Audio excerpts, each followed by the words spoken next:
Hey, what's up? Doug Cunnington here from Niche Site Project. In this interview, I talked to Alex, who is an Italian, moved from Rome to Vancouver, and super interesting story. Alex is a web developer, a coder in general, but he didn't start there. And it's interesting to hear his story just in general. We talk about why Alex started his YouTube channel and how it's helped him develop. And it's pretty crazy. His channel has really taken off and he's doing very well on YouTube. So super cool to just understand that portion of his story as well. So let's just get over to the interview right now. Hey, what's up? It's Doug Cunnington here from Niche Site Project. I'm here with my friend Alex. How are you today? Good. How are you, man? Doing well, doing well. I'm fighting off a cold a little bit. You know, there's something going around these parts. So I'm trying to get a lot of rest and drink tea and stuff. So. Oh, yes. It's a good move. You have snow there, right? As well. Yeah, it's been really melty and kind of weird, but yeah, there's like a foot of snow on the ground and we're supposed to get more, and it's going to be very cold for Christmas. It'll be a white Christmas for sure here. So that's beautiful. That's the best time of the year. Indeed. So for people that don't know you on the channel, on my channel, of course, a lot of people may not know who you are. Can you just give us a quick intro, like who are you and what do you do? Absolutely. So my name is Alex. I'm an Italian guy that moved to Canada 4 years ago to do development. I was doing a development, like a developer also in Italy, but not many opportunities, not much things to do there. So I moved to Canada, Vancouver, and I started a YouTube channel 3 years ago talking about tutorials about development and design. And I'm currently working full-time in a startup, and I do weekly tutorials about mostly WordPress, but I'm trying to branch out in new other things. Gotcha. And with your full-time day job, can you tell us a little bit about that as well? Sure, absolutely. So I'm the lead developer and a product manager at a startup called Ritual Music. It's a super small startup that was founded less than a year ago. We're 4 people. It's just really, really tiny. We make an e-commerce to sell royalty-free original music, like really high quality for advertisers. So our main clients are Honda, PayPal, all these kind of like big companies that they need really good music for their spots, for like TV and radio spots. And we're building, the cool aspect and the development aspect is that we're building an artificial intelligence to analyze your video and suggest songs that match your video in terms of emotions, in terms of like pace and stuff like that. So really challenging and interesting. Pretty cool. Wow. That sounds pretty interesting. Mm-hmm. So we'll come back to that in a second, but absolutely. I was checking out your YouTube channel some, and I was, looking at the tutorials, which are super high quality. There's so many of them. And you mentioned this is like a quote from your about page. So you got HTML, CSS, JavaScript, PHP, WordPress, a bunch of other stuff, and how to bake a potato. So yes. What's up with the potato? What are you? Because the potato is the essence of development. Baking a potato, it's so easy to do it, but so hard to actually do it right. So if you know how to bake a perfect potato, you can pretty much build anything. So. Nice. I never did a tutorial.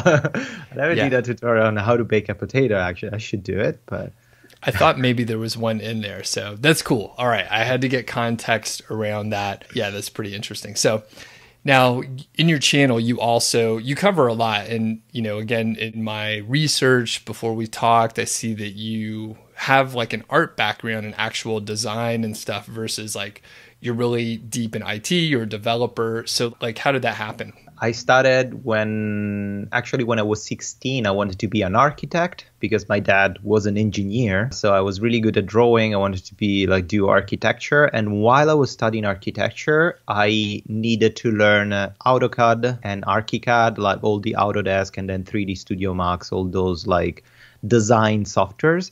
And I got really hooked up in like computer stuff. Like I was really impressed by these softwares, like, oh my God, this is magic and stuff like that. So I kept studying design. I transitioned a little bit. I dropped out of university architecture. I transitioned into web design and digital painting, all these design related. But I was always fascinated by these softwares, how these softwares work and how they can do the stuff they do.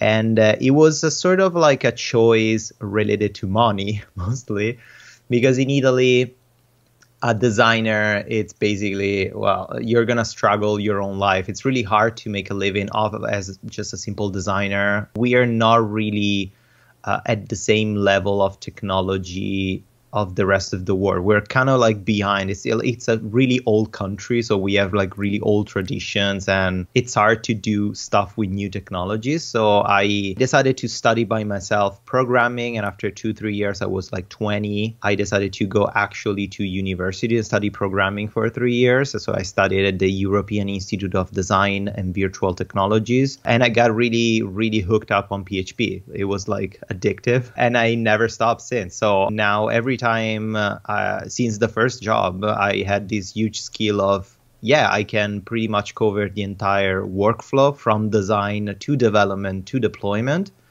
And because of that, a lot of people assumed like, oh, so you can also manage a server. And I was like, no, but I can learn it. So I started pretty much doing everything. And now I'm a full stack / full digital designer and blah, blah, blah. So that happens kind of like naturally throughout the past 12 years or something. Gotcha. And I guess, it's pretty hard to like plan that out in the beginning and like make it all work. But I see the path where, art layers on top with the design. And of course that gives you a leg up over like normal developers, of which like I used to do a little bit of development. I have a computer engineering background, so I did some development, but no eye for design, so everything looked terrible. No, exactly. And it's that's why like I started, the more natural things to do was starting as a front-end developer, because I had a really good eye for design. So I was pretty much the only one in my really old team in the Italian company I was working for that I was able to actually recreate exactly what the designer was doing on a web page. All the other developers were kind of struggling because like, oh, there's 2 pixels of difference between these 2 columns. It's not a big deal. But for me, it was like, no, I understand the design. I understand those 2 pixels, why are so important. So everything has to be perfect. And that gave me like, I don't know, like a boost in possibilities and doing things. So for sure. And so it sounded like there weren't as many opportunities in Italy, so you decided to move. Can you tell me how you came to that decision? And then like, how was that transition? That's pretty far. Oh yeah, that was like kind of like the craziest thing that I ever did in my entire life. I was 27 years old when I got pretty much fed up of everything that was happening in Italy. There's a really like weird situation in Italy. Europe, it's kind of like crumbling, and Italy, it's struggling with jobs, and there's a lot of corruption in the government. And especially I come from Rome, that it's a particular city because Rome is the biggest city in Italy. And you see that because we have no idea as Italians what to do with it. We don't know how to manage it. So it's so messy, it's polluted. It's just a gigantic chaos. It's beautiful for a tourist, but living there, it's a nightmare. It's just like impossible to make things work. And so being Italian with the passport, you can go pretty much everywhere in Europe without a visa, without a working visa. I can literally like just take a train, go there and live in another country forever. Great. But I was getting close to 30. I never actually lived abroad since that day. My English was terrible. Like I didn't speak any other language than Italian, not even good Italian. And so with my girlfriend, we said, okay, this is a one-time opportunity. Let's pick a country. The further as possible we can go, like really, really on the other side of the world. And let's give it a shot. Like we can always go back here. We can always relocate in Stockholm, Amsterdam, or London. We don't have issues with passport. But if you want to go to Canada, you have like until you're 35, and then after 35 you cannot apply anymore for a working visa to access Canada. And the choice was between Canada, New Zealand, and Australia. But New Zealand and Australia, in terms of immigration laws, are way more strict than Canada. So we picked Canada because we love like the Western world, and we were always like fascinated by the United States. But United States also in terms of visa and working visa, really complicated. So, okay, let's try Canada. And it's a country that is basically empty.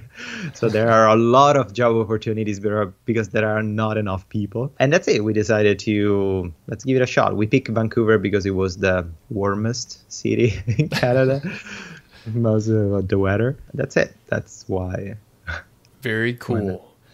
Amazing. And how many years have you been there? 4 years. On September 4th of this year was the 4th year anniversary, and next year I will apply. Me and my girlfriend, we're still together. We will apply together for the citizenship. So we're gonna have double citizenship, Italian Canadian. Awesome. That's super cool. And like, what are the qualifications to apply for citizenship? Do you have to be there a certain amount of time and all that? Yes, you have to be a permanent resident for at least 3 years. You have to collect a specific amount of days that collectible, like altogether are almost 3 years. So when we arrived, we had a working holiday visa that was valid only for 6 months. But through my employer, he did a sponsorization for me to stay. He said to the government, hey, I couldn't find a Canadian developer suitable for my business, so I need to keep this guy in this country. We got an extended working visa for 2 years. With that extended working visa, we were able to apply for permanent residency. We got approved. It was pretty good because like also before coming to Canada, we checked all the immigration programs.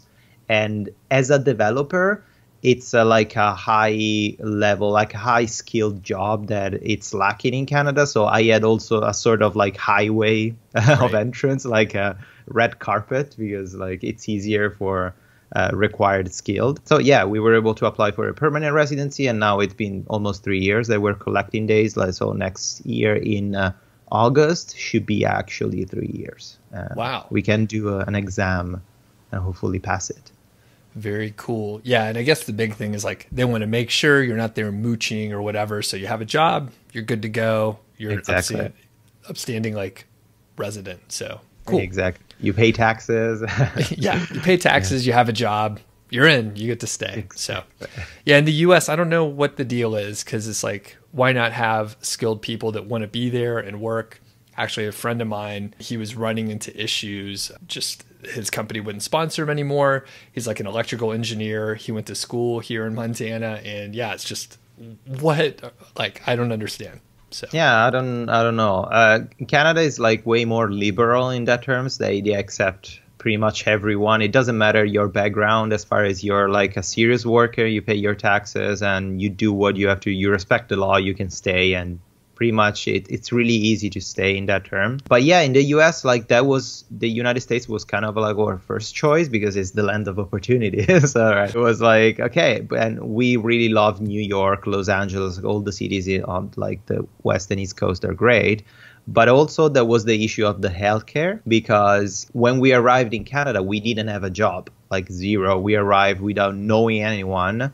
And would have been the same coming in the US. And for a specific amount of time, we were unemployed. So we had to deal with our own things without having a job. And in Canada, you pay only in British Columbia, the region where Vancouver is, you pay $40-50 a month and you have health coverage. It's like national and it's great. So yeah, I was like, yes, we could go to the US and make way more money because my job is required. But if I'm unemployed for a specific amount of time, I'm screwed. Like we are not. And I'm weak. Like I'm Italian. I don't have like the immune system good for this temperature. So I get sick pretty easily. Oh, man. So the insurance is good. Yeah. Yeah. Interesting. Okay, so let's move on to development stuff. So this is like what you're an expert in, and it'd be dumb if I didn't ask you questions about that. So for, let's say people are just getting started with like development and coding just in general, they really don't have much of a background. And just to make it like something that you could actually answer, let's say they have interest in, web development. Maybe they're interested in like blogging and affiliate marketing. So what sort of advice would you give them if they just want to, dip their toe in the water? Yeah. So if they're more interested in blogging and they want to start getting the gist of it without having the issue of learning an entire new platform and an entire new coding language, there are a lot of websites that they give you a sort of like jump start, like Squarespace or Wix, or I don't remember others, but there are a lot of them. Basically, this portal, they allow you to build a website without knowing too much about coding. And you can also use this website that you build as a blogging platform to start like having your online presence and put like your links and affiliate programs and use that website to use it like for whatever you have to do. The good thing about those websites is that you don't have to manage a server. You don't have to learn or install an entire CMS. You don't have to deal with compiling source files, optimize everything, like all these kind of stuff that will come later. But at least you have good interface for you to build your website just from a design point of view. And then you can access the source code if you want to tweak something and start understanding a little bit how it works, how it interacts, and after that, when you get acquainted with that, you can move on and pick a platform, pick a CMS, and start actually learning proper coding. But if you start from scratch, like with zero knowledge, it's super overwhelming. So you should start really from really basic and simple things. You don't pick like, oh, I'm going to learn WordPress even if I have zero knowledge. I'm going to learn Laravel. No, you're going to spend 2 years and just like, I don't know anything after 2 years. Okay, so and that's a good thing that you just mentioned. So let's say someone does, make the commitment to WordPress. There's like, what is it, like 30% of the internet is running on WordPress or something like that. Insane. Like, yeah. And they're going to take the plunge, right? So would you say 2 years is a good time frame for someone to become acquainted with, I guess, intermediate to advanced like WordPress development? It's that's a tough question. It's really subjective, and it's also related to how much time you can spend on it. Because of course, the more time you spend, the quicker you learn. But with WordPress, it's a really good starting point because it's been around for more than 10 years. So you have so many resources and so many good tutorials other than mine, of course. Yeah, yours are great though. So we'll link up to those. There's a ton. This is the best. But there are so many resources that it's impossible for a newly developer to not understand WordPress in a really short amount of time. So you could really find a good free class on Level Up Tuts, or there's like Codecademy. They offer some free courses that you don't have to pay. It's just like amazing. And you can hammer yourself for 3 months. And in 3 months, you can literally build a WordPress website from scratch. And in less than a year, you can become an expert of WordPress if you, of course, work every day, code every day, and you just like immerse yourself in this environment. But yes, it's WordPress has a really kind of like flat learning curve because everything is available for you, and it's written in a really like simple programming language that everyone can understand. It's pretty good. Got it. Yeah, it's pretty like I didn't have any experience with WordPress when I first like started my first website. But yeah, I figured out made a lot of mistakes, every now and then you accidentally, you get the white screen of death and all that. But then you learn not to do that and have backups. Like it's always good to have a backup. Exactly. The good thing about WordPress is that a lot of like it's a good and bad. Because experienced developers don't like WordPress because it's written in procedural code. Procedural is like just like function after function after function. So you have a specific portion of code wrapped around a function and you use that function whenever you want. Instead, all the new coding like framework and new CMS are written in object-oriented programming code. That it's way more advanced and it gives you more flexibility, more stability, are way better in terms of performance, but object-oriented programming is complicated for a new developer because it's a completely new concept that it's hard to grasp if you don't have experience. So WordPress, it's easy because it's procedural, so everyone can learn it. But experienced developers, they hate it because they say it's procedural, it's garbage. But that's why WordPress is so popular and famous because it's easy to learn, actually. It's really like easy written, like flat written and easy programming that everyone could learn if you're not an expert. So got it. Just correct me if I'm wrong, but like some object-oriented languages would be like Java, C++, other stuff like that, right? Yes, exactly. Also PHP, which is like WordPress is written in PHP. It's an object-oriented programming language, but you can literally build entire applications in procedural PHP. And that's the love-hate thing that comes in PHP, is like you can really write really shitty and bad code in PHP and it will work. It will run and will work. And that's perfect. It's not optimized, it's not maintainable, but it works. So it works. Well, and that's how we end up with probably some pretty crappy WordPress plugins out there that are just slow and buggy and stuff like that. Exactly. So, and just as a reference point, like I've never created a plugin, but like if you had like some basic piece of functionality that, let's say you wanted to, actually this is a problem that I have. If I wanted to insert like a search bar, like in my menu or something, I've seen plugins for that. Like how long would it take you if you just like wanted to write a plugin to put a search bar in a menu? 25 seconds, probably. Yeah.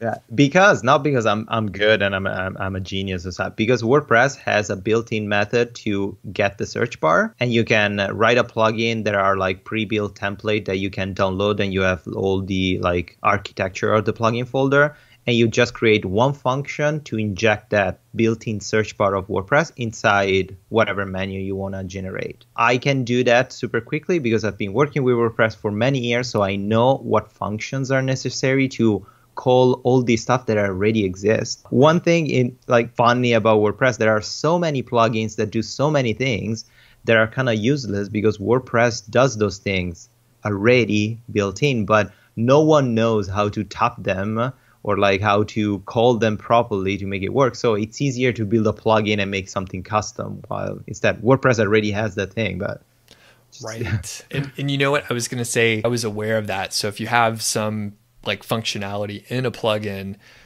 you could hire a developer that knows how to like not hard code it, but place that into like the core files. I don't know if I'm using the right terms, but like to get it out of the plugin, pull the code out of the plugin. Exactly. Okay. And you have less 100%. Overhead and all that stuff. Yeah, okay. And there's an example like a couple of months ago, a student of mine from the YouTube channel asked me she was developing this project for a company, and they asked so many different features that she ended up building the website with like 35 different plugins. It was kind of insane. And the website was super slow and super buggy, and sometimes it was working, sometimes not. So in literally 4 weeks, I helped her rebuilding by private tutoring, rebuilding the entire website with all the functionalities with 0 plugins. We coded everything from scratch. And now she learned WordPress deeply. She doesn't use plugins anymore. She codes every time. If sometimes she doesn't know what to do and there's a plugin that does that, she just downloads the plugin, checks the source code, and recreate that functionality inside the core functions of their theme, of her theme, without relying on a plugin. So everything's easy in-house, and you have way more power, and you know how to manage these things. You avoid issues and stuff like that. So that's really cool. Yeah, that's very cool. Okay. Well, I have one more question for you. We're starting to wrap it up here. So why did you start a YouTube channel? Like, you have a ton of subscribers. It's pretty amazing. You have a ton of videos. You've been at it for 3 years. So why'd you start it? What keeps you motivated? The short answer is because my English was garbage. When I moved to Canada, I thought my English was good. It was okay for regular conversation, not this type of conversation. I wouldn't been able to have this type of conversation like 3 years ago. It was being just terrible. Right. But my biggest struggle was during like technical conversation. So I consider myself a really good developer, and during meetings or during technical discoveries or while like talking with clients, I was struggling a lot in trying to express what I was thinking in Italian. So I was like, wanted to suggest solutions, wanted to suggest like better approaches. Also, like at the time, the developer that hired me and was like my boss, quote unquote, like the lead of the team, he was suggesting a lot of things that, from my opinion, were wrong, and I didn't know how to tell it. Like, no, we should do this, because I didn't have the language to explain technically what I wanted to do. So I said, okay, so I have a YouTube channel that is dead. Like, I had like 18 subscribers. I opened the YouTube channel in 2010, never used it. So it's like, let's do this. Let's record a video of me explaining something that I really know well, that it's WordPress in my case, but let's try to explain it to myself like I never used WordPress one day, like once in my life, and let's do it in English. So I forced myself to relearn everything that I already knew, but in a new language. And I uploaded it online just because I wanted a place to actually being able to play it on my phone while I was going to work, like re-listening to all the technical terms that I was reading off of the documentation just to learn it properly. And it actually got like pretty well received. I earned like 100 subscribers in one day, like out of the blue. I uploaded the video at night. I woke up in the morning, I had like 100 subscribers, like that. What? Without even publicizing or sharing. I was like, what the yeah, it was impressive. And people were asking more and more, oh, can you teach me this? Can you teach me that? So something that started as is a thing for me, in order for me to learn what I need for work to be better, became something really useful for a lot of non-English speakers. Like the majority of my audience come from India and China, where like non-English speaking language, but they speak English for work and they need these technical things. So if you listen to my first video, you can hear like the thick Italian accent, and I say a lot of word like wrong. It took me like almost 6 months to understand that a WordPress theme is not a WordPress team. As like, and a lot of people made fun of me in the comments, but yeah, it's okay. That helped me learn a lot. Yeah, amazing. Obviously, you have a good grasp. I think your grammar is probably better than mine as a native English speaker, just because, you know, dumb American, right? So No, come on. I'll own that. But yeah, I mean, super impressive. That's a fantastic story. And I mean, I think it's great. Like, your channel is doing really well. People love the content. There's so many views, and yes, we'll definitely link it below. Where else can people find you when they want to learn more from you, Alex? So basically, you can search my name or my handle. Online handle is Alecad with 3D at the end. So Alecad. And I have the same handle everywhere. On Twitter, on Facebook. I have a Facebook page, a Google Plus page that I still use, even if no one's there. But I like to share stuff there. So I'm really active online pretty much everywhere. I have also a forum at forum.alecad.com. And that's it. Just you can find me pretty much everywhere. I'm everywhere. I'm just like, never stop. You are everywhere. Cool, Alex. Really appreciate it. And we'll put all the links below. Thanks again. Have a great day. Thank you. You too, man. Bye. Bye. All right. Thanks a lot, Alex. Thanks everyone for watching. I'll put all of Alex's links below. Really appreciate your time. Really appreciate the fact that you hung out with me for a little while, Alex. And I'll also put a link below because I was on Alex's channel as well. So if you haven't seen that interview, please check it out. Thanks.